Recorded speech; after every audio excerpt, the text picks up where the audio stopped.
जिस समय पर भगवान ने ऐसा विचार किया, प्रातः काल हुआ, सभी साथियों को रहता पहता मैं न मनसुखा दामा आज त्याग वालों को साथ लिया और आज गैया लेकर के उसी काली के सन्निकट पहुंच गए। भगवान ने सभी लोगों की एकत्रित किया, बोले भाइयों कहाँ आज यहाँ पर हम एक नया खेल खेलने जा रहे हैं। वो कौन सा खेल?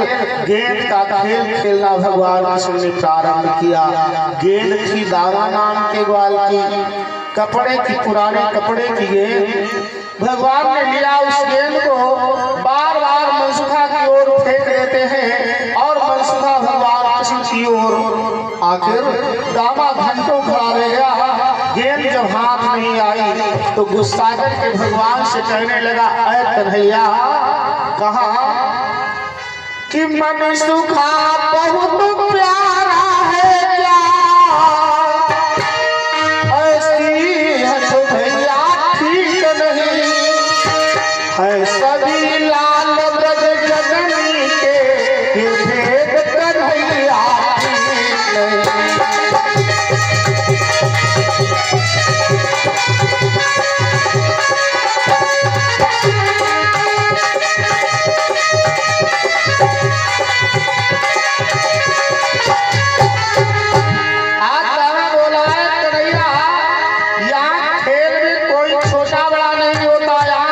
समान है, ये भेद अच्छा नहीं। बार बार तुम मनसुखा की ओर गेंद फेंक देते हो।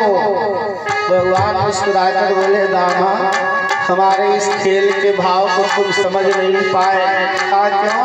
क्या बताऊं मित्र, कल प्रातः काल निवेदन किया था मैंने, लेकिन फिर भी जयपाल भैया माने नहीं है। सुरेंद्र सक्सेना, सुभाष सक्सेना 51 पर है। अब थोड़ी देर के रुक जाए, हमने कहा 20 मिनट रुक जाओ फिर चढ़ा लेना पैसा, ठीक है? हमें नहीं कहने मत चढ़ाओ, खूब चढ़ाओ, चढ़ाओगे नहीं तुम्हारा भी एवरेज नहीं लगेगा, खर्च ज़्यादा है हमारे पास, ऐसा नहीं। कम से कम 15,000 रुपये किन्हीं लोगों को देंगे, हमको लाइन के अपने घर से आप ही लोग देंगे ना, लेकिन 20 मिनट रुक जाओगे तब, है नहीं? बोलो श्याम रामचंद्र की, बोलो रामचंद्र की। तो मैं निवेदन कर रहा था सजनों, प्रणाम। आज भगवान बोले क्या बताऊं दामा, मनसुखा आ नहीं रहा था, जबरदस्ती लेकर आया हो। ये बार बार अपना पेट सहला रहा था, कह रहा था मित्र मैंने कल माखन ज्यादा खा लिया, सोई मेरा पेट गड़बड़ कर गया, का दर्द हो रही, मैं दौड़ कर ही पाऊंगा, आया इतना नहीं चाहता था।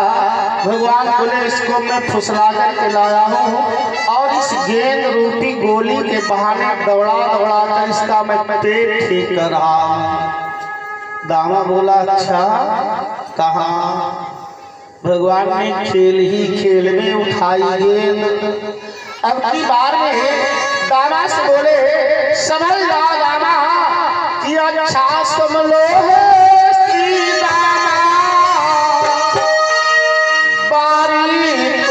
सबकी आई कर नंद लाला ने फिर गेंद उधर तो पहुंचाई।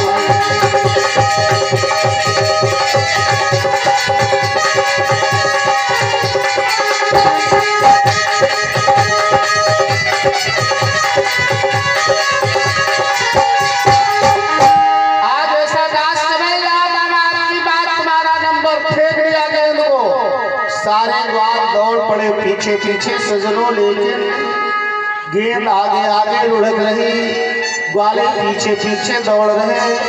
उस गेंद को कोई रोक नहीं सका। आखिरकार को काली लेने जाकर के पहुंच गई। कपड़े की गेंद थी, जब तक पानी उसमें भिदा नहीं, थोड़ी देर तो तैरी, तैरने के बाद फिर से वो जमीन जिसमें जल में डूबने लगी। दामा दौड़ कर भगवान कृष्ण से लिपट गया, बोला कन्हैया जान बूझ करके तुमने मेरी एक गेंद फेंक दी काली देने, लिपटने लगा, बोला बड़ी मुश्किल से रोज होकर मेरी मैया से मैंने गेंद बनवाई थी। भगवान बोले दामा मान जाओ, छोड़ दो हमें, तुम्हारी पुराने कपड़े की गेंद थी, हम चल रहे हैं घर, मैया यशोदा से कहकर तुम्हें नए कपड़े की गेंद बनवा दूंगा। दामा बोला नहीं लूंगा तो मैं वही गेंद लूंगा।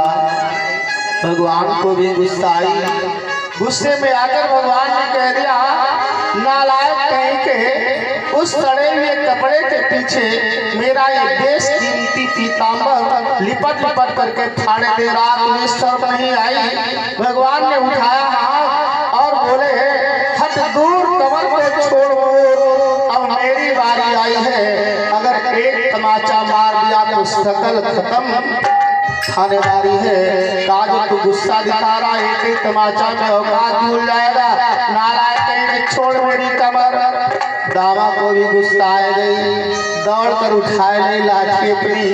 भगवान कन्हैया से बोला था सुनो, यहाँ कोई बड़ा छोटा नहीं होता, खेल में हम सभी समान हैं, हम ये नहीं देखेंगे कि तुम बड़े घरों के नंद बाबा के पुत्र हो, अगर तुमने तमाचा मारा तो हम भी अपनी लाठी का प्रहार कर देंगे तुम्हारे ऊपर। तुम्हारी मैया ने माखन खिलाया है तो हम लोगों को भी मेरी माँ ने छाछ खिलाई है। जो ही ऐसे कहा भगवान बोले अच्छा कहाँ का तेरी ये मजा, ठीक है दाना, अगर तेरी यही इच्छा तो चल हट, जहाँ भी ये गेंद तेरी यहाँ से पातालपुरी तक मिलेगी तो लेकर के आऊंगा। भगवान कन्हैया ने बंसी को कमर में खोस लिया, चट से जो कदम का पेड़ खड़ा हुआ था चढ़ जाते हैं, एक हाथ से डाल को पकड़ लिया, एक हाथ से पकड़ लिया बंसी को और कूद जाते हैं। जिस समय पर काली रहने आखिरकार को जब काली रहने भगवान से कूद गए, सभी ग्वाल रोने लगे, बोला मुस्खा दामा तुमने कन्हैया जैसा नहीं तो उस सड़े हुए कपड़े के पीछे खो दिया, अब बताओ मैया यशोदा को हम लोग क्या बताएंगे, कन्हैया जैसा मित्र कहाँ मिलेगा। अब जब सभी रो रहे हैं, आज समाचार जिसमें मैया यशोदा को मालूम हुआ, सभी ब्रजवासी गोपी ग्वाल दौड़ कर आ जाते हैं, सभी मरना चाहते हैं, उसी काली रे में डूब डूब कर क्या कहें कि श्याम मुरारी नजर नहीं आए तो चल यमुना में डूब जाए।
सारे लोग मैया यशोदा बाबा नंद डूब कर अपने प्राणों का त्याग करना चाहते हैं। बलराम दादा आगे बढ़कर के सभी लोगों को आश्वासन देते हैं, समझाते हैं और कहने लगे घबराओ नहीं, थोड़ी देर इंतजार करो, अभी वो भगवान कृष्ण वापस आ जाएंगे। जब ही ऐसा निवेदन करते सभी को सांत्वना धैर्य बंधवा रहे हैं, तब तक हुआ क्या परीक्षित जी ने सुखदेव जी से एक प्रश्न कर दिया। बोले एक बात बताओ, कालीनाग पानी का रहने वाला जीव तो था नहीं प्रभु, और फिर इसने इतने समय तक उस काली देव में ही अपना निवास स्थान क्यों बनाया?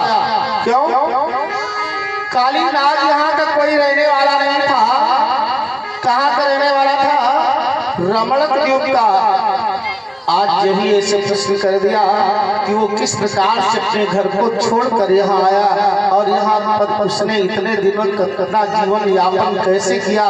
आज इसी समय पर परीक्षित जी बतला रहे हैं। परीक्षित जी को सुखदेव जी महाराज, हे राजा परीक्षित, बड़ी अच्छी बात तुमने पूछी, हम तुम्हें बता रहे हैं। क्या बता रहे हैं सुखदेव जी महाराज? क्या कहना है कि कदरू बनी दीन दुखो तुम ही कौशला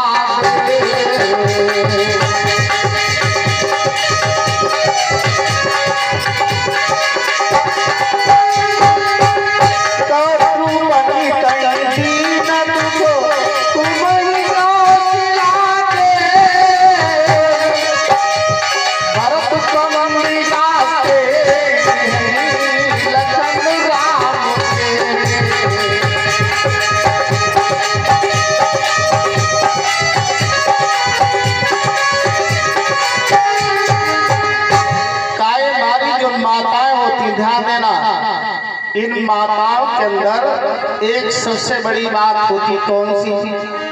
मैं नहीं बता रहा, भागवत में दिया वेद व्यास जी ने। चाहे किस शास्त्र को उठा करके आप लोग देख लें, नाराज भी नहीं हो ना। क्यों? जहां पर दो चार लोग इकट्ठी हो जाए, यानी ना, फिर वहां बात जो होगी उनकी आपस में होगी भी नहीं, मतलब और कुछ नहीं होगा उसका। करें आज सुखदेव जी महाराज कश्यप ऋषि की दो पत्नियां, कद्रू और वनिता। कद्रू की संतान है सभी नाग देवता, और वनिता की संतान केवल एक है गरुड़ जी महाराज। काम तो कुछ था नहीं। दोनों ने अपना खाना पीना किया, आराम से बैठ गए अपनी अपनी देहरी पर। तो जब बैठ गई तो बात क्या चली? कद्रू बोली वनिता से, बहन कहा का भगवान सूर्य के रथ के जो घोड़े हैं वो काले हैं। वनिता बोली ऐसा नहीं, भगवान सूर्य के रथ के जो घोड़े वो सफेद हैं। दोनों ने बहस हुई। वनिता बोली अगर घोड़े काले न हुए, कद्रू बोली अगर घोड़े काले न हुए तो हे वनिता, मैं प्रतिज्ञा करती हूँ आज से तेरी आजीवन सेवा करूंगी, तेरी गुलामी बजाऊंगी। वनिता बोली अगर सफेद हुए न हुए तो हम तेरी सेवा करेंगी। दोनों में आपस में बहस हुई, दोनों चलनी। आज इसमें भगवान भास्कर के सूर्य के घोड़ों को देखने के लिए वनिता ने उसी समय पर अपने गरुड़ जी को याद किया और कद्रू ने बुला लिया अपने पुत्रों को। बोली भगवान सूर्य के रथ के घोड़े तो सफेद ही हैं, जाओ तुम मेरे पुत्र हो और उन घोड़ों को नख से सिर तक लिपट जाओ और इस वनिता को काला करके दिखा दो। परिणाम नाग जो थे भगवान सूर्य के रथ के घोड़ों से लिपट गए। वनिता भैया को दूर से ही कद्रू ने दिखा दिया भगवान सूर्य का रथ के जो घोड़े वो काले हैं। आज वनिता लौट करके चली आई, सेवा करना प्रारंभ कर दिया अपनी छोटी बहन की। एक दिन जब गरुड़ जी आए, माँ को सुस्त देखा। बोले माँ बात क्या है, इतना दुखी क्यों हो तुम? वनिता ने रो रो कर सारी अपनी व्यथा बताई, और जिस समय पर सारी व्यथा बताई तो उसी समय पर गरुड़ जी महाराज क्या करते हैं, आज नागों के साथ युद्ध प्रारंभ कर दिया। एक एक नाग को पकड़कर जिस समय पर खाना प्रारंभ कर दिया, सारे नाग विलुप्त होते चले जा रहे थे। आज उसी समय पर कद्रू ने ब्रह्मा जी की प्रार्थना की। ब्रह्मा जी आए और गरुड़ जी महाराज को युद्ध करने से मना किया, समझाया। जिस समय पर तो गरुड़ जी महाराज बोले ठीक है आपका कहना मैं मान लूंगा, लेकिन जब भूख लगेगी तो खाऊंगा मैं क्या। आज उसी समय पर ब्रह्मा जी ने एक पत्र लिख दिया। कौन सा? बोले जाओ प्रत्येक महीने की अमावस्या के दिन एक नाग तुम्हारे पास अपने आप आएगा, जिसे खाकर के तुम अपनी भूख को शांत कर लिया करना। गरुड़ जी मान गए। नंबर आया जिस समय पर इस कालीनाग का आया नहीं, गरुड़ जी भूख से उतावले हो गए हैं। आखिरकार नाग लोक रमणक द्वीप में जो ही पहुंचे, उस समय पर सभी नागों ने इसी को आगे किया, लड़ता रहा गरुड़ जी के साथ। आखिरकार तो जब सोचा कि मेरे प्राण चले जाएंगे, तो वहां से भाग कर अपने प्राणों की रक्षा के लिए कालीदेव पे आकर के छुप गया। अब सुखदेव जी से राजा परीक्षित ने पूछा, बताओ राजा मुनिवर, आखिरकार तो यहाँ क्या गरुड़ जी नहीं आ सकते थे? कहा इसका भी कारण है। कौन सा? एक सौंभर ऋषि थे, उसी कालीदेव पर उसी कदम के पेड़ के नीचे अपनी कुटिया बनाकर के निवास स्थान था उनका, वहीं रहते थे। पेड़ा गरुड़ जी वहां पर रोज आते हैं और कालीदेव से पकड़ पकड़ कर मछलियां खाते हैं, उनकी हड्डियां उनके आश्रम में छोड़ देते हैं। सौंभर ऋषि ने मना किया।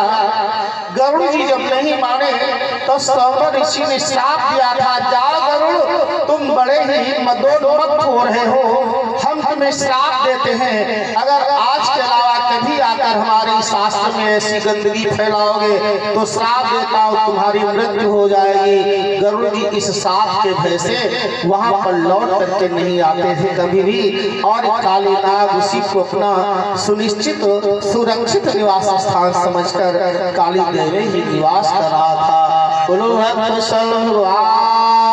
की जय हो, बोलो राधा कृष्णचंद्र की जय हो। सभी लोग भगवान का नाम बोलेंगे।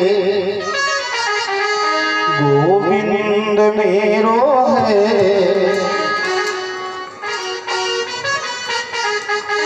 बोलो। अब पीछे वाले क्या कर रहे हैं? राजू भाई और राजू भाई क्या आया बात कर रहे हो? इधर कथा कर रहे हो, तुम बात कर रहे हो, तो बात अच्छी थोड़े है। जब तक यहाँ बैठो तब तक सुनो, न मन लगे घर चले जाओ, कोई दिक्कत नहीं है ना। और रही बात बीच में अगर कोई वार्ता चल रही होती, कोई बोलता है, तो बीच में बोलना बड़े खतरनाक होता है। कैसे? एक मेढक एक तालाब में पानी खाने में कीचड़ रह गया था, फंसा हुआ पड़ा था, निकल भी नहीं पा रहा था बेचारा। तब तक हुआ क्या? आकाश से दो हंस उड़ते हुए जा रहे हैं। मेढक ने देखा, आवाज लगाई, ओ भैया हंस, ओ भैया हंस। हंसों ने नीचे नजर दौड़ाई, देखा कीचड़ में फंसे हुए मेढक को। पास आए, बोले बताओ क्या बात है? कई बात बताओ, तुम लोग जाए कहाँ रहे? हंस बोले हम जा रहे हैं तीर्थ यात्रा करने। मेढक बोला थोड़ी सी कृपा कर दो हमारे ऊपर, हम भी तुम्हारे साथ होने, 1 से 2, 2 से 3 हो जाएंगे, रास्ता भी आराम से कटेगा, तीर्थ यात्रा हम भी हो जाएगी तुम्हारे सहारे। हंसों को हंसी आई, बोले एक बात बताओ, हम आकाश मार्ग से उड़कर चलने वाले पक्षी 1 घंटे में कई किलोमीटर उड़ते हैं, और तुम जमीन पर खुदक खुदक कर चलने वाले प्राणी सुबह से शाम तक खुदकते हो, तो तालाब से कुएं तक, कुएं से तालाब तक मास इतनी तुम्हारी यात्रा, अब आखिरकार तो तुम ही बताओ हमारा तुम्हारा साथ कैसे होगा? मेढक था छोटा प्राणी, बुद्धि तीव्र थी। बोला एक काम करो, तुम दोनों लोग एक लकड़ी अपने अपने मुंह में दाग लो और उस लकड़ी पे हमें भी खा लो, का तुम लोग चलते रहोगे, हम भी तुम्हारे साथ चलते रहेंगे। का बड़ी अच्छी बात। हंसों को इसकी युक्ति समझ में आ गई। दोनों ने एक लकड़ी को मुंह में दबा लिया, मेढक को बिठा दिया, उड़ान भर दी। अब घंटे हो गया, 2 घंटे हुए, 3 घंटे हुए, 4 घंटे हुए, मेढक घबराया। क्यों? सुबह से शाम तक कितनी तो चाल थी उसकी, कुएं से तालाब तक, तालाब से कुएं तक। सोचा 400-500 किलोमीटर प्रति घंटा की स्पीड से हमको 10 घंटे उड़ते हो चुका, पता नहीं कहाँ जा रहे हैं, कौन से विदेश से हमको ले जाए, कहाँ बेचने, लौट कर आ भी नहीं पाऊंगा, परिवार से मिल नहीं पाऊंगा। बोला बीच में ही भाइयों बताओ भी तुम्हारा तीर्थ कितनी दूर है? हंस बोले बस थोड़ी देर रुक जाओ। हंसों का बस इतना ही कहना था। लकड़ी छूट गई। देखा क्या, गांव के बाहर गोबर का एक ढेर पड़ा था, उसी के ऊपर मेढक गिरा और उसी गोबर के ढेर में धंस गया। मतलब अगर थोड़ी देर तसल्ली और कर लेता मेढक तो शायद बढ़िया जगह पहुंचने वाला था। पहले तो फिर भी ठीक ठाक कीचड़ में फंसा था और अब की बार कहाँ पहुंचा? कहने का अभिप्राय भैया 2 बार प्रेम से भगवान का नाम बोलो, कथा आप लोग श्रवण करो। जय बोलो कृष्ण कन्हैया की जय बोलो।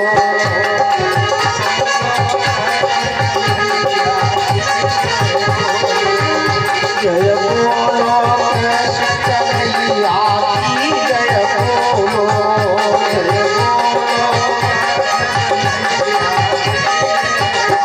मथुरा में हरि जन्म लियो, मथुरा में हरि जन्म लियो, यमुना पार जवैया की जय बोलो। जय बोलो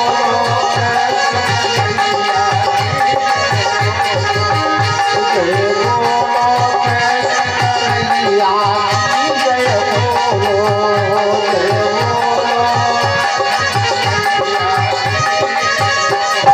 जय बोलो राधावर कृष्ण चंद्र की।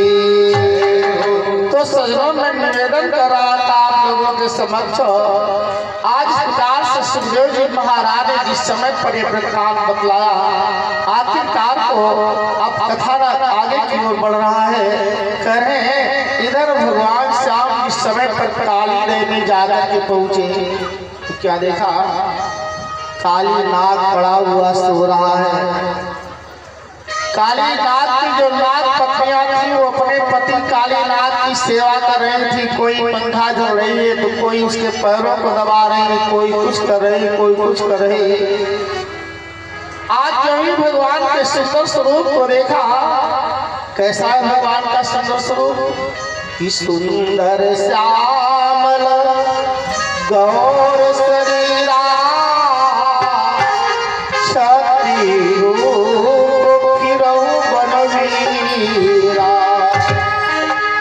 भगवान के सुंदर स्वरूप का दर्शन किया। नाग पत्नियों ने हाथ जोड़े, बोली हे लाला तुम कौन हो, कहाँ से आए हो? धन्य है तुम्हारी वो माँ जिसने तुम जैसे बालक को जन्म दिया है। का चुपचाप अभी वापस हो जाओ। क्यों? अभी अगर मेरा पति सो रहा है, जग गया कहीं, तो एक ही फुसकार में तुम रात बन जाओगे और तुम्हारे वियोग में तुम्हारी माँ, तुम्हारा पिता सभी रो रो करके सारे परिजन प्राण त्याग देंगे। भगवान मुस्कुराए, बोले अच्छा कहाँ का इतना तुम्हें घमंड है तुम्हारे पति के ऊपर? नाग पत्नियां बोली नहीं ब्रो, मैं घमंड नहीं कर रही, वास्तविक बात बता रही हूँ। भगवान बोले क्या बताऊं, मैं आया तो इसीलिए हूँ तुम्हारे पति से मिलने के लिए। आगे बढ़े। क्या किया? काली नाग सो रहा था, दाहिने पैर का अंगूठा रखा पूंछ के ऊपर, थोड़ा सा बल का प्रयोग किया, एकदम से काली नाग झुंझला करके जगह। क्रोध के कारण आंखें लाल लाल थी। आदमी भगवान के पैर को खूब कस के लिपटने लगा। जितना ही पैर को कसता जाता है कालीनाग, उतना ही भगवान उसको पैर को पतला करते चले जा रहे हैं। धीरे धीरे जब कसने की सारी शक्ति समाप्त हो गई कालीनाग की, भगवान ने पैर को मोटा करना शुरू कर दिया। जिससे हम लोग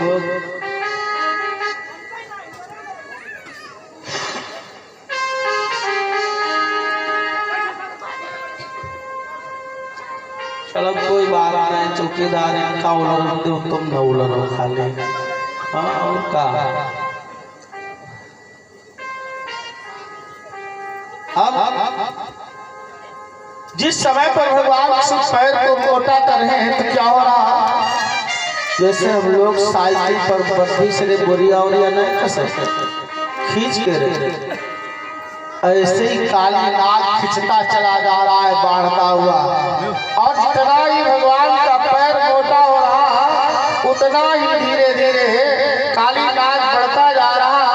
इसकी जो हड्डियां थी, जोड़ थे, एक एक करके चट चट करके खुलते चले जा रहे हैं। शिथिल हो गया, पैर छूट गया भगवान का, जमीन पे गिर गया। उसी समय भगवान श्याम ने अपने अधरों पे रखा बंसी को और इसके थन के ऊपर नाचने लगते हैं भगवान। कैसी बज रही भगवान श्याम की बंसी, गजब कर दिनों का ना तोहरी बसुरिया, गजब कर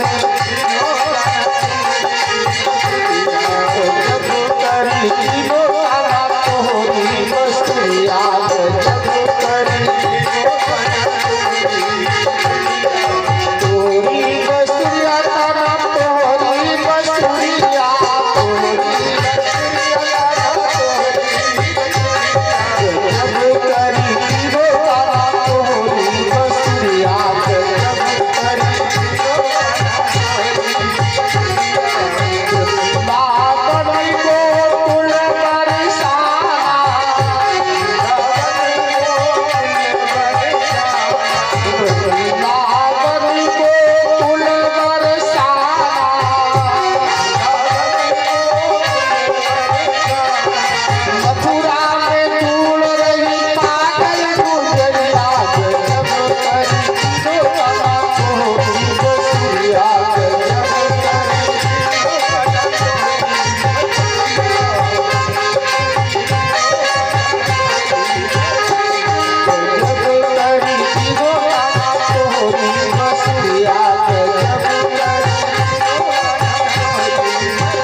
समय पर भगवान अधरों के ऊपर बंसी रख करके बजाने लगते हैं, नाचने लगते हैं। आखिरकार को इस नाग के मुंह से जिस समय खून निकलने लगा, अब वही नाग पत्नियां भगवान के सामने हाथ जोड़कर खड़ी हुई, बोली हे प्रभु, मैं पहचान नहीं पाई आपको।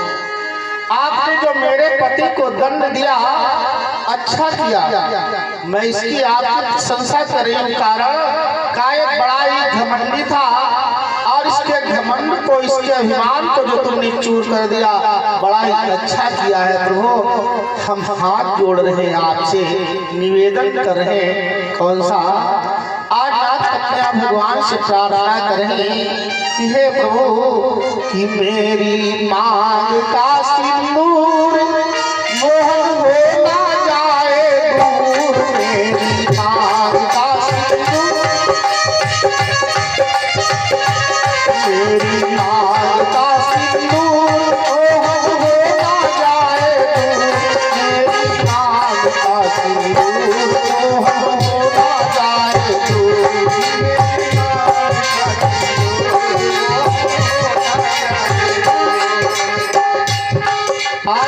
निवेदन कर रही है प्रभु, मेरे पति के प्राणों की आप रक्षा करिए, इसके प्राणों की भीख हमें दे दीजिए। क्यों? इस संसार में जब तक नारी जीती है, जब तक उसका पति है, तभी तक उसका सब कुछ होता है। और वास्तव में एक बात बड़ी अच्छी याद आई, हमारे भारतवर्ष का नाम महान इसीलिए पड़ा है।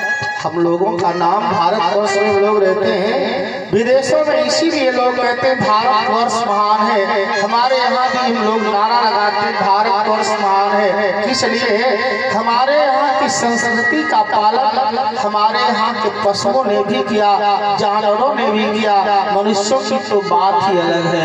8 लाख पत्नियां भी अपने पति के प्राणों की भी भगवान श्याम से मांग रही हैं। धन्य है वो नाग पत्नियां। और आजकल एक बड़ी अच्छी बात याद आई, स्वामी विवेकानंद जी महाराज अमेरिका को जा रहे थे अपने धर्म का प्रचार करने। अमेरिका जब पहुंचे तो वहां पर क्या देखा, सड़क के किनारे एक युवती कब्र के ऊपर पंखा जल रही है। विवेकानंद जी भारत के रहने वाले हाथ जोड़े, बोले धन्य है देवी, मैं तुझे प्रणाम करता हूँ। धन्य है अमेरिका देश जहाँ की पत्नियां पति के मरने के बाद भी अपने पति की कब्र की सेवा कर रही। हमारे भारतवर्ष में सती होती है केवल, ध्यान देना, सती हो जाना सरल है, लेकिन पति के मरने के बाद फिर उसकी सेवा करना बड़ा ही कठिन धर्म होता है। का धन्य है अमेरिका देश जहाँ पर हमारी माताएं बहनें पति के मरने के बाद उसकी सेवा करती। युवती ने पंखा झलना बंद कर दिया, हंसने लगी, बोली महाराज जी लग रहा है भारत से आए हो। कहाँ मैं पंखा इसलिए नहीं जल रही, अपने पति की सेवा करने के लिए। काफी किस लिए जल रही हो पंखा? बोली पंखा मैं इसलिए जल रही हूँ, मेरा कनेक्शन पहले से ही था और मेरा पति जानता था। जब बीमार था अस्पताल में भर्ती तो इसने हमसे एक बात कही थी कि मैं मर जाऊं, हमारी कब्र बन जाए, सूख जाए, उसके बाद तुम दूसरी शादी करना। व्यवस्था तो मैंने पहले से कर ली थी, लेकिन अब कब्र सुखा रहे, जल्दी सूखे, जल्दी अपना दूसरा घर बसाएं। कहने का अभिप्राय, इसलिए हमारे भारत देश का नाम महान नहीं हुआ।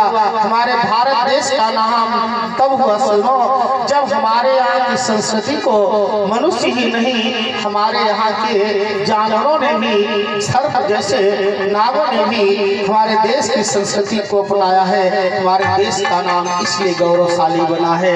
आखिरकार को 8 लाख पत्नियां जिस समय पर कैसे निवेदन करती, भगवान बोले अच्छा जाओ, हम तुम्हारे पति के प्राणों को छोड़ देंगे, लेकिन एक काम करना होगा तुम्हें। कौन सा?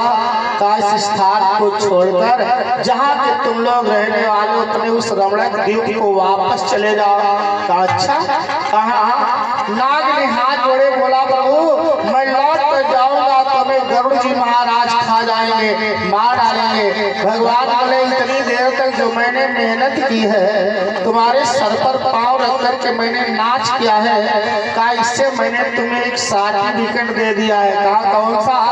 का मेरे पैर का निशान तुम्हारे सर पर बन गया है कालीनाग, इसको अब देखेगा जिस समय गरुड़ तो तुम्हें खाएगा नहीं बल्कि तुम्हें प्रणाम करेगा। आज ऐसा कहकर के भगवान श्याम कालीनाग को वहां से निकाल देते हैं और उस काली के जल को स्वच्छ तथा शीतल बना देते हैं और कालीनाग हंसी खुशी अपने निवास स्थान रमणक द्वीप को वापस चला जाता है। बोलो भक्त भगवान की जय हो। प्रेम के साथ भगवान का पावन नाम और निवेदन करेंगे कुंदन सांवरिया झांकी ग्रुप कानपुर से। किस समय हो रहा है आपका, तब तक के लिए 2 बार श्री गुरु भगवान का नाम बोलेंगे।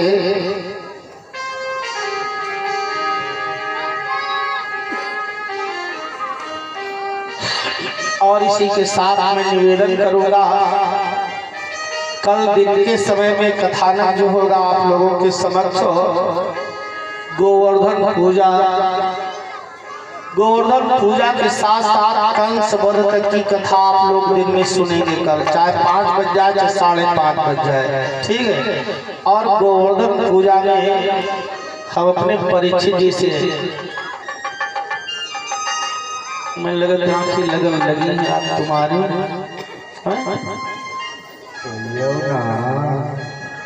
पूछ दो सोरा आँखें लग गई। निवेदन है कल यहाँ पर आप थोड़ा सा गोबर लेकर के आएंगी। पहले गोवर्धन भगवान बनाएंगे, जैसे गोवर्धन बनाते हैं हम लोग दीपावली में, ठीक है। और इसी के साथ ही थोड़े से पुआ ये सब बनाकर लाएंगे, यहाँ गोवर्धन भगवान की पूजा करेंगे। और साथ ही साथ जो हमारे गांव की माताएं बहनें अगर करना चाहती हैं गोवर्धन पूजा कर, तो वो लोग भी अपने अपने घरों से खीर पुआ आग बना करके गुलगुला आग लेकर के आए, गोवर्धन भगवान की पूजा करें और पूजा के साथ साथ अपने जीवन को सफल बनाएं। शाम की पाली में कंस वध की कथा है, जिसमें कलश या घगरा भी लाना पड़ेगा, कंस बनाना पड़ेगा।